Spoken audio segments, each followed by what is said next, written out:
Baik, berikut part 2 dari cerita horor berjudul Tukang Ojek Penjemput Arwah. Tukang Ojek Penjemput Arwah. Part 1. Pesanan tengah malam. Langit malam itu gelap pekat tanpa bintang. Gerimis turun halus membasahi jalanan Jakarta yang mulai sepi. Rio, seorang tukang ojek online berusia 27 tahun, duduk di atas motornya di pinggir jalan, menatap layar ponselnya yang nyaris habis baterai. Hari itu sepi. Sudah hampir 2 jam ia menunggu pesanan tanpa hasil. Tiba-tiba, notifikasi berbunyi. Pesanan masuk, jemput DPU Jeruk Purut, antar ke Jalan Mawar nomor 13, Pasar Minggu. Rio mengerutkan dahi. TPU Jeruk Purut? Tengah malam begini? Ia mengecek profil pemesan. Nama rating tidak tersedia, foto profil kosong. Ah, mungkin dia habis ziarah atau apalah. Gumamnya mencoba mengusir pikiran negatif. Dengan enggan, Rio menerima pesanan itu. Ia menyalakan motor dan melaju ke lokasi penjemputan. Jalanan menuju TPU Jeruk Purut tampak lebih gelap dari biasanya. Lampu jalan beberapa mati dan hawa dingin menusuk tulang. Sesampainya di gerbang TPU, tidak ada seorang pun. Hanya kabut tipis yang menyelimuti area pemakaman. Rio berhenti, membuka aplikasi, dan mengklik tombol "Saya sudah tiba". Tiba-tiba pesan masuk. Ratna, saya di dekat pohon besar pojok kiri dalam. Bisa ke sana? Rio merasa bulu kuduknya meremang. Tapi ia mencoba tetap rasional. Mungkin orangnya nyasar atau nggak tahu jalan keluar, pikirnya. Ia mematikan mesin motor dan berjalan kaki masuk ke dalam area TPU. Langkahnya terasa berat di jalanan tanah yang becek. Suara kericik hujan menjadi satu-satunya pengiring. Sesampainya di pohon besar, ia melihat sosok perempuan berdiri membelakanginya. Rambutnya panjang, mengenakan kebaya putih. Diam, tak bergerak. Ratna, panggil Rio pelan. Perempuan itu pelan-pelan menoleh. Wajahnya pucat, matanya cekung gelap. Rio melangkah mundur tanpa sadar. Anda yang pesan ojek? Perempuan itu mengangguk, tanpa suara. Rio menelan ludah. Ia berusaha bersikap normal. Yuk, saya antar. Ia membalikkan badan, berjalan cepat ke arah motornya. Tapi saat ia menoleh ke belakang, perempuan itu sudah tak ada. Namun, saat Rio tiba di motornya, di jok belakang, perempuan itu sudah duduk dengan tenang. Rio terpaku. Hujan mendadak berhenti. Udara di sekeliling jadi hening dan mencekam. Dengan gemetar, ia naik ke motornya dan mulai mengantar penumpang yang entah manusia atau bukan. Phone. Kalau kamu sudah siap, tinggal bilang aja buat lanjut ke part 2.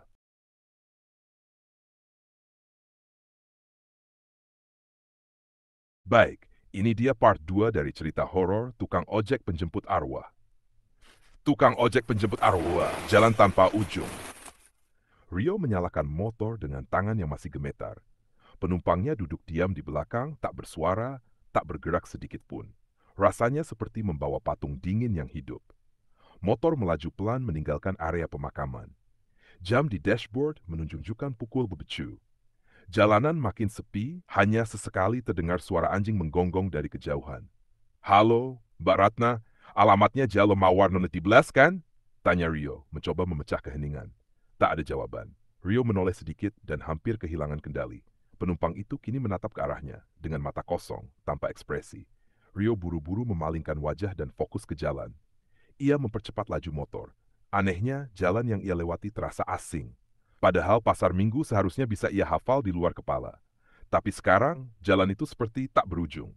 Kiri dan kanan hanya pohon-pohon besar dan gelap. Tak ada rumah, tak ada kendaraan lain. Rio mulai panik. Ia membuka aplikasi peta, mencari lokasi, mencari sinyal.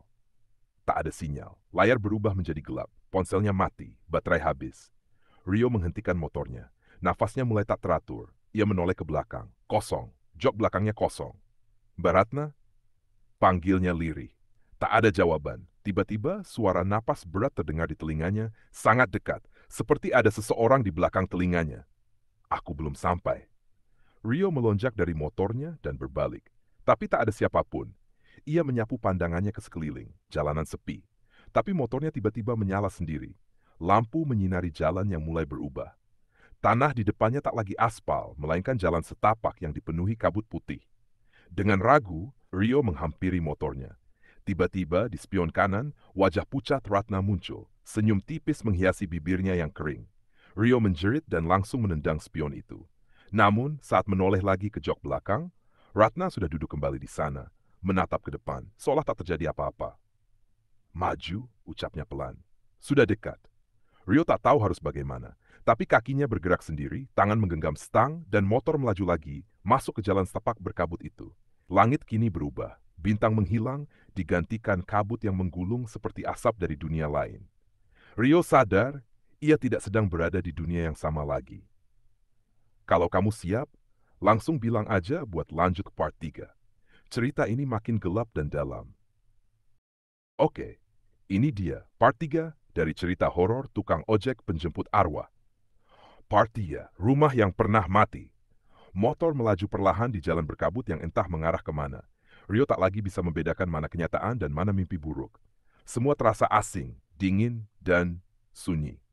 Lalu tiba-tiba kabut terbuka perlahan. Di ujung jalan muncul sebuah rumah tua, 2 lantai. Cat putihnya sudah mengelupas, jendela-jendelanya tertutup kain lusuh, dan pagar besi yang berkarat terbuka sedikit. Pelang nama jalan tergantung miring di depan rumah itu. Jalan Mawar Nom 13. Rio berhenti di depan rumah. Penumpangnya turun tanpa suara lalu melangkah pelan menuju gerbang.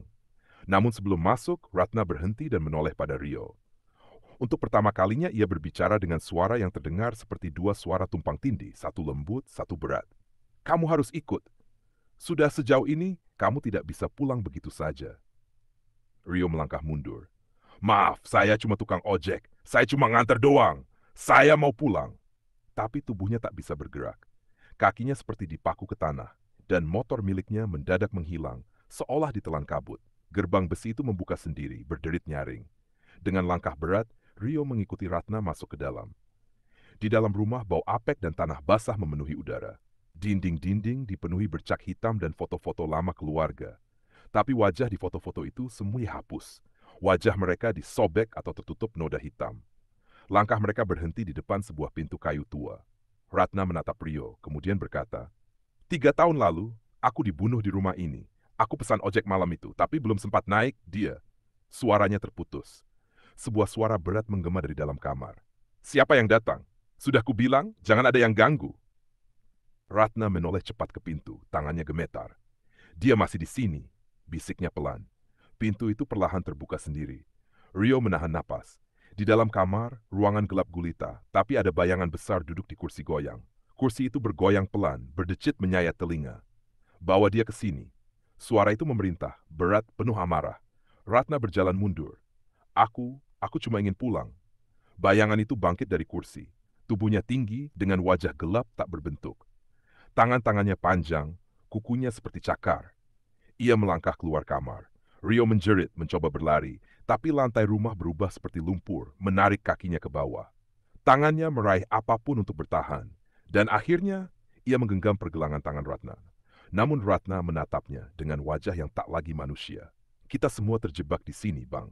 Seketika dunia menjadi gelap total. Rio terbangun, berbaring di tengah jalan, di depan TPU Jeruk Purut. Motornya ada di sebelahnya jatuh. Ponselnya menyala, menunjukkan waktu. 4 pagi. Ia terengah-engah, napas tersengal. Semua itu mimpi. Tapi saat ia bangkit, di jok belakang motornya ada sesuatu. Shell putih lusuh, basah dan berbau tanah. Kalau kamu sudah siap, tinggal bilang aja buat lanjut ke part 4. Penutup yang mencekam. Siap. Ini dia bagian terakhir dari cerita horor tukang ojek penjemput arwah. Tukang opor 4. Pesanan terakhir. Rio menatap Shell lusuh itu dengan tangan gemetar. Nafasnya masih belum stabil, dan jantungnya berdebar seolah ingin meledak. Ia segera membuang Shell itu dan menyalakan motor, tancap gas tanpa melihat ke belakang. Ia tak tahu kemana harus pergi, yang penting menjauh dari TPU Jeruk Purut. Pagi mulai menyingsing saat ia tiba di kontrakannya. Ia langsung masuk, mengunci pintu, dan rebah di lantai. Tapi matanya tak bisa terpejam. Wajah Ratna, rumah tua itu, dan suara makhluk gelap tadi terus terngiang-ngiang. Beberapa hari berlalu, Rio tak berani narik ojek malam lagi. Tapi rasa penasaran mengusiknya. Ia mulai mencari informasi tentang Mawar 12. Ternyata rumah itu sudah lama kosong. Pernah jadi TKP pembunuhan sadis. Seorang gadis bernama Ratna ditemukan tewas dikubur di dalam lantai rumah. Dilaporkan hilang oleh keluarganya setelah malam hari memesan ojek online. Namun yang membuat Rio menggigil adalah detail yang tak pernah disebut di berita. Sebelum ditemukan, ponsel korban mencatat pesanan ojek terakhir yang tak pernah dibatalkan. pengemudinya tak pernah ditemukan. Rio merasa dunia runtuh di sekelilingnya. Ia adalah pengemudi itu. Tapi bagaimana mungkin ia baru mengantar Ratna sekarang, 3 tahun setelah kejadian. Malam itu ia terjaga hingga larut. Ponselnya bergetar tiba-tiba. Sebuah notifikasi masuk. Pesanan masuk, jemput di Jalan Mawar No 13, antar ke TPU Jeruk Purut. Nama pemesan Rio. Jantungnya berhenti sesaat. Ia menatap layar dengan ngeri. Ia mencoba menolak pesanan itu, tapi tombol tolak tak bisa ditekan. Tiba-tiba, layar berubah jadi hitam dan hanya satu kalimat yang muncul. Giliranmu yang dijemput. Lampu kontrakannya padam, udara jadi dingin. Dari luar terdengar suara motor berhenti, mesin dimatikan, dan seseorang mengetuk pintu rumahnya. Tok, tok. Ojek bang, sudah siap. Tampuk Kang Ojek penjemput arwah. Kalau kamu suka ceritanya, nanti bisa kita kembangin jadi mini serial atau bahkan versi audio. Mau?